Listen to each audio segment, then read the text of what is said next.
Kryetari i LSDM-s Venko Filipçe theksoi se qeveria e VMRO-s po e udhëheq vendin drejt kolapsit financiar. Filipçe shtoi se situata me buxhetin është alarmante, parat po mbarojnë, ndërsa qeveria po merr hua në mënyrë të pakontrolluar dhe po grumbullon borxhe të reja për tenderët e saj.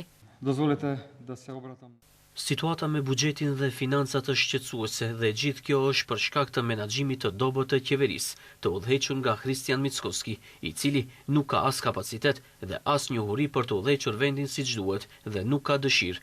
Dhe gjithë kjo manifestohet në faktin se ka ngecje në rritjen e pagave, nuk ka rritje të pagës minimale mesatare, nuk ka asgjë domethënë se që qytetarët do ta ndjejnë si rritje të standardit të tyre të jetesës.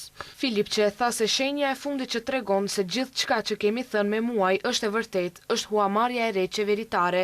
Ai deklaroi se qeveria ka kërkuar 300 milion euro për huamarrjen e fundit, ku sipas tij me qëllim që të mbushte deficitin që tashmë po thellohej, gjë që është një tjetër provë qëndrimit amator të Mickoskit. Sipas kryetarit të LSDM-s, borxhet totale janë rritur nga viti 2024 deri më tani me 2 miliard euro të tjera.